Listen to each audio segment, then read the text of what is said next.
Work the snow, more work the snow. Take a look back at some.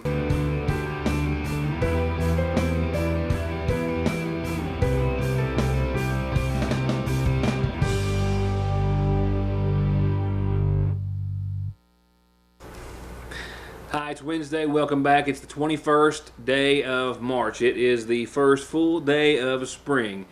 And if you'll just close your eyes with me for just a second, we can pretend that that's just exactly what it feels like. Really, you can recollect on today's date in our weather history just a few short years ago.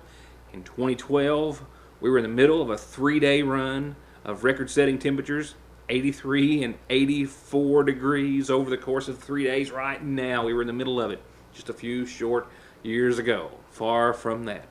Tonight's forecast includes our extended winter weather advisory. It was bumped up until 8 o'clock this evening, expiring. The viewing area seeing very little snow out of this. I did speak with one of my videographers who happened to be in the Florence area earlier today. They were already staring at 6 inches of heavy white snow. And of course, a lot of folks close to us have seen some accumulating snow. But McGoffin County, downtown Sagersville, and much of the viewing area, not so much, to the delight of many. Nevertheless, 80s, low 80s, close to the mid 80s, just a few short years ago on this very day.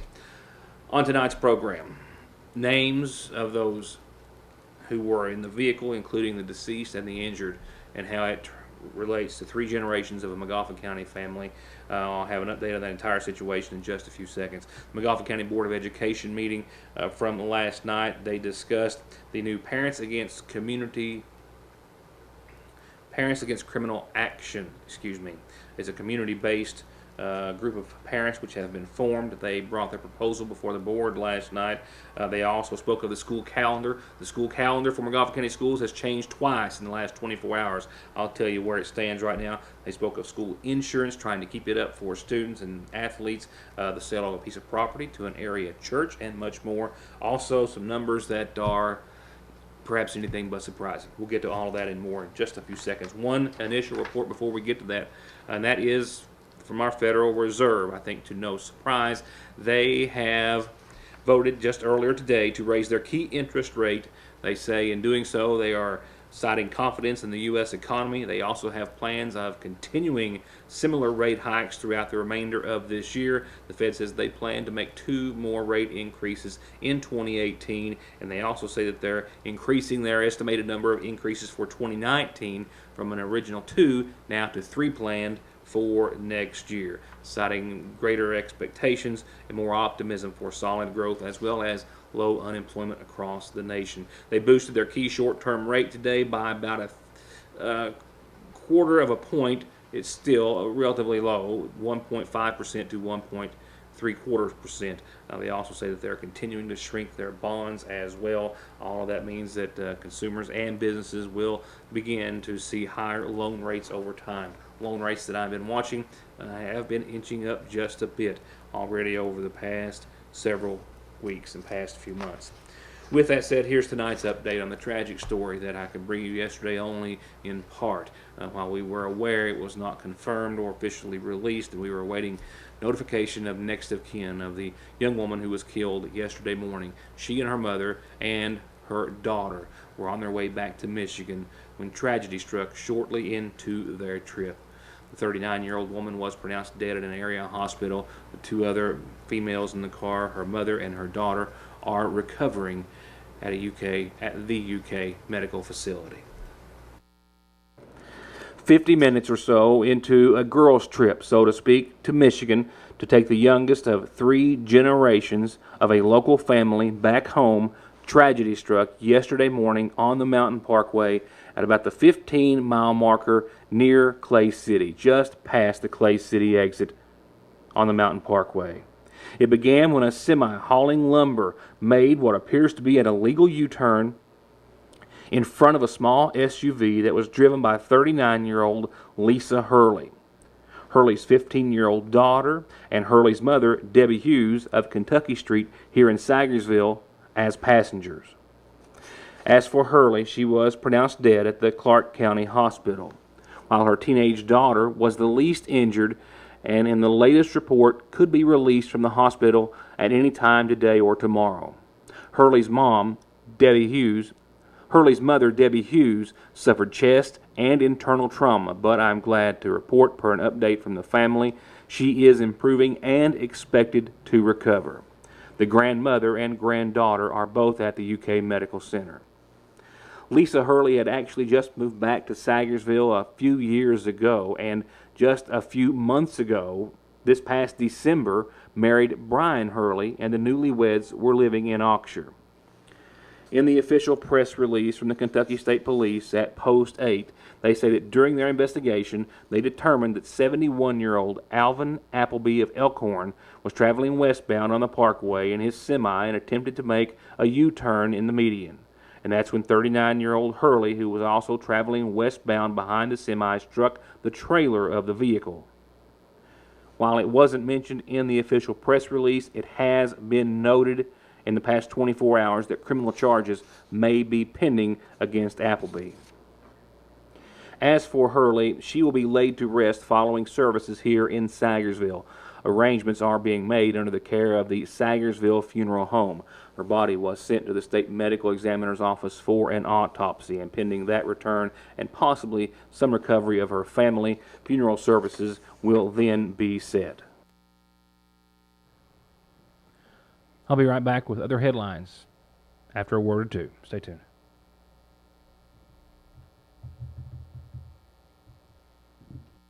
Hey everyone, my name's Tom Sager. I'm at Pop Chevrolet in Prestonsburg, Kentucky. We're running 3 or 4 weekly specials, and they are hot every single week on everything. Rebates on all new, we've discounted all pre-owned. Like this brand new 2018 LT Z71, stickered for over $52,000, was $43,887. This week only $40,720. This new 2018 Impala LT was over $33,000. This week only $26,452. And you can drive off in this 2016 Camry for just $239 a month. This 2014 Cadillac ATS $229 a month, or this 2015 Chevy Colorado $259 a month. And for a complete list of this week's hottest specials, come see Tom Sager at Pop Chevrolet or check out their full-page ad in this week's Sagersville Independent. Yes, Logan makes the best truck bodies on the market, and they also have a fully stocked warehouse of dump body parts, PTOs, hydraulic pumps, hoists, anything you need to get back on the road. And they are a full-service steel and aluminum service center. They keep I-beam, channel, angle, pipe, round rod, rebar, expanded metal, sheet metal, and aluminum all in stock. And if you've got a big project, they do commercial manufacturing to your specs. Logan, since 1904. As a math teacher in McGoffin County for over 28 years, as a member of Plumbers and Pipe Fitters Union 155 for over 27 years, and as a lifelong resident who, like his family, has been dedicated to serving his community, its people, and its children, Jerry Patrick's professional and personal experiences make him uniquely qualified to be your PVA. Please vote and support Jerry L. Patrick, Democrat candidate for McGoffin County, PVA. Your best solution for diesel performance, upgrades, service, and repair is also a full-service repair center for all vehicles, gas or diesel, from routine service to major repairs, with a trusted auto body shop for minor dings to full-on restorations and rebuilds. Plus, get all your 4x4 accessories, lights, bumpers, winches, and more at Black Smoke Performance in Dixie of Sagersville. 349-8785. Wanting you to have a healthier life means providing access to quality, affordable health care. And to do exactly that, Hope Family Medical Center offers full dental care with Dr. Pratt and his team, a pediatrician team of 3 doctors and nurses and moms, complete health care by family physician Dr. Kelly Pratt and nurse practitioners Mildred Sizemore, Gail Faria, Shannon Conley, and Heather Blair. Behavioral health services with Kimberly Davis, with in-house lab testing and results, in-house x-ray, and pharmacy, and all the caring, knowledge, and experience that these medical professionals represent at Hope Family Medical Center.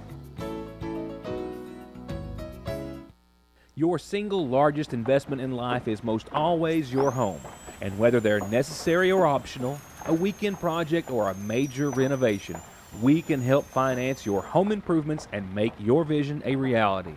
Spring is almost here, so it's time to get ready, get set, and improve. with Sayersville National Bank. Call or drop by the main or branch locations today.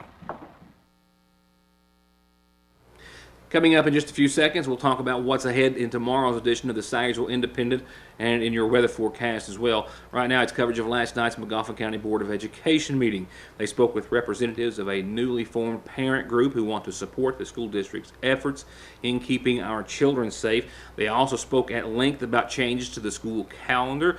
Spring break, you get the gist of what's happening here. We'll give you the full rundown on that as well, and other items discussed in last night's meeting, a meeting that began with, as they often do, a special recognition or presentation. The special recognition was of the latest graduate of the Adult Education Center, Charles Adams, who also worked full-time while taking his classes, who it was also noted last night is taking his diploma and going on to college at Big Sandy.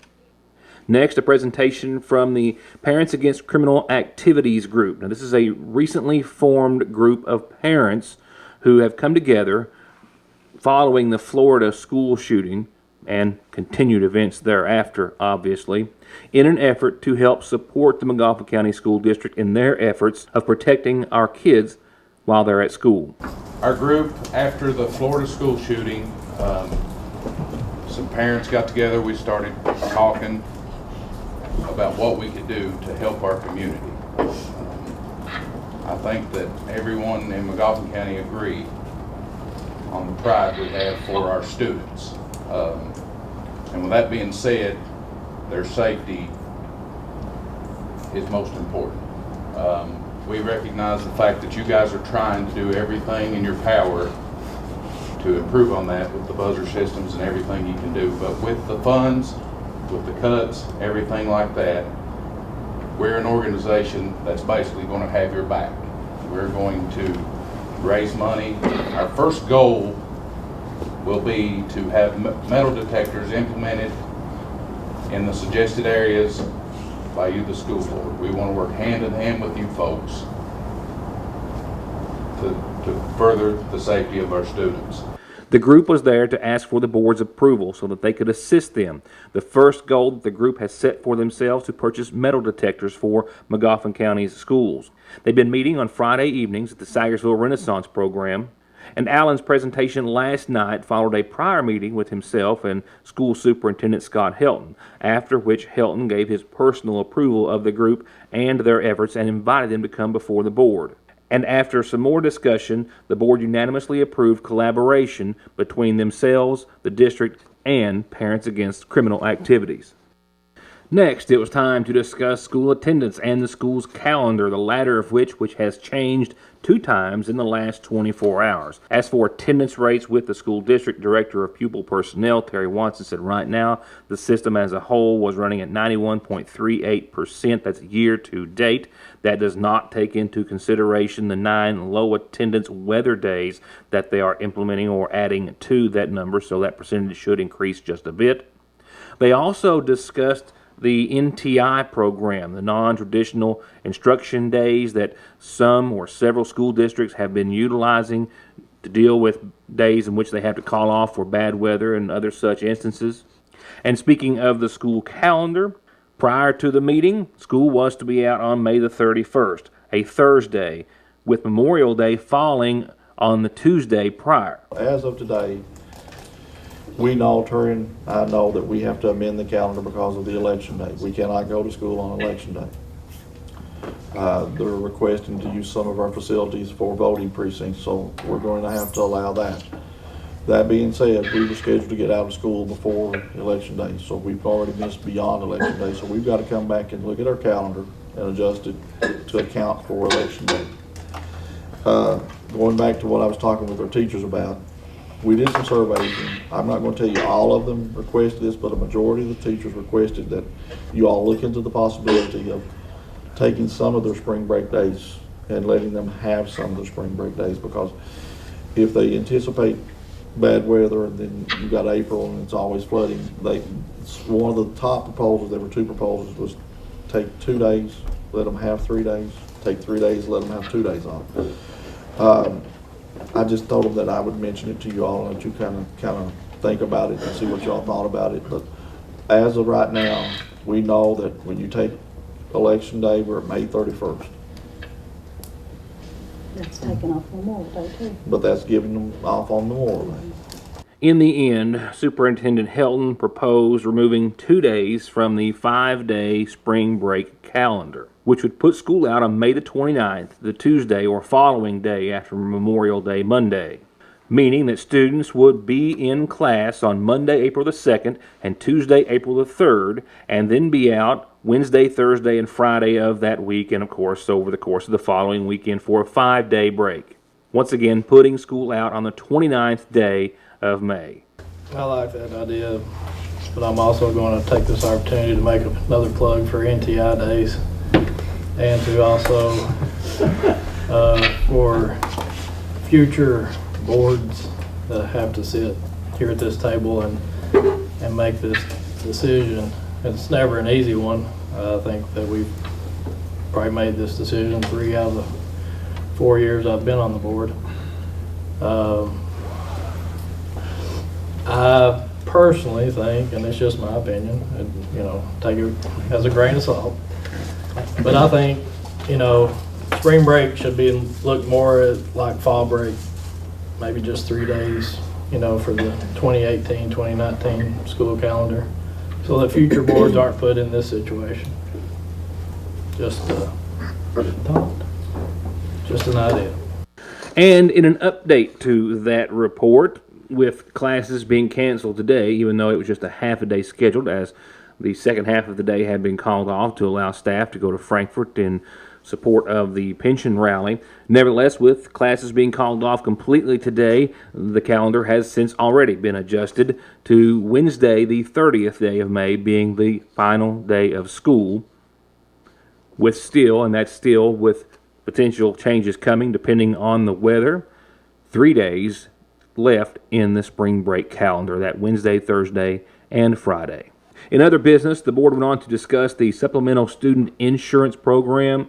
The board has traditionally paid for an insurance policy that's primarily used by student athletes who are injured, but for any student who is injured in a school activity or at school. The cost currently around $26,000 a year, with this past year being a pretty bad year for injuries, with the insurance company paying out about $70,000 for all of the claims that were turned in for injuries to students, mostly sports related. The board is facing about a $6,500 increase in that insurance policy. They could forego that increase if they decided to put a cap on the number of physical therapy visits that are allowed after an injury, but they were hesitant to do that and tabled the issue for consideration for now. They went into a brief executive session to discuss personnel and property acquisition and returned, saying that no action had been taken. And lastly, representatives of the Half Mountain Church were there before the board, asking them to consider selling a piece of property, a parcel that sits next to South Magoffin Elementary on Half Mountain Road. The church requesting to pay the appraisal fee on the property, and if a deal could be struck between the two entities, that fee removed from the sale price. The board was open to the sale of the property, however, we'll have to contact KVE to see the process and legality of selling the property to the church. And the meeting then adjourned. Work hand in hand with all other agencies. As a parent and officer, I know our kids are the most important. I will do my very best to protect them and continue to tackle our drug problem. But I need your help. Please vote and elect Michael Nichols for sheriff, number 4 on the ballot. Thank you, and God bless. And the meeting then adjourned.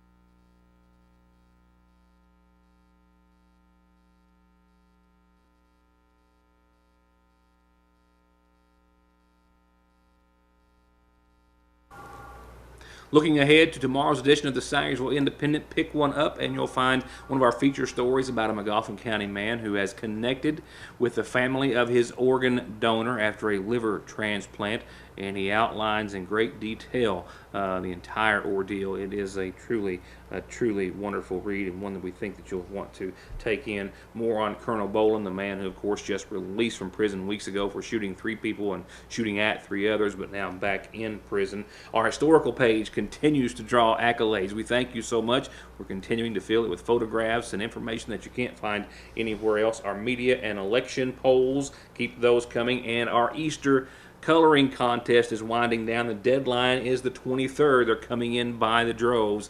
Get your paper, kids. Get your coloring, rendering in to us, and we'll get it judged and get those prizes back out, and a host of other news and information that you're only going to find in tomorrow's edition. We hope you enjoy it. With that said, not too much to enjoy weather-wise, unless this is your sort of thing. I think that's a very small focus group. Nevertheless, we do have some dry days ahead. Snowflakes and temperatures falling, and that activity winding down, but we're watching what could be winding up for the weekend. We'll get to that in just a second. The winter weather advisory expiring by about 8 o'clock this evening, and just a few flakes flying about. We've been on the very light side of things. Like I said, no accumulating snowfall here in Sigersville and much of the viewing area. You go to central Kentucky and beyond, around Florence, Louisville, several inches of snowfall, over half a foot in a lot of those places. Not so much for us. However, we do have some more activity to talk about. Mostly cloudy tonight, a low of 24. Flurries in your forecast for your Thursday. I think we'll see sunny skies. Yes, I said sunny skies. And 46, 45, 46 degrees or so. We'll see some frost late tomorrow night under those clear skies and a low of 29. And then Friday, frost continuing early, then mostly sunny and upwards of 50. By Friday night, though, another change comes, and this weekend could be quite active weather-wise. Friday night, a chance of rain around 2 o'clock in the morning, that changing over to snow very early Saturday morning.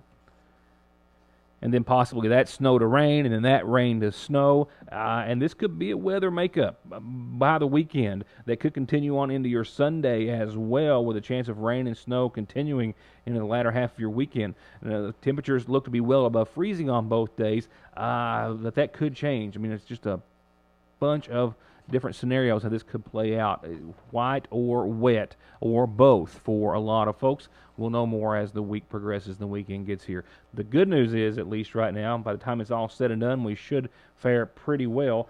Monday looks to be partly sunny and 56, and maybe even another sunny day or two thereafter before, guess what, another serious round of showers rolls in midweek. And that's it. 21 days down for the month of March. We'll see you back here for the next. Thanks for watching, and have a good night.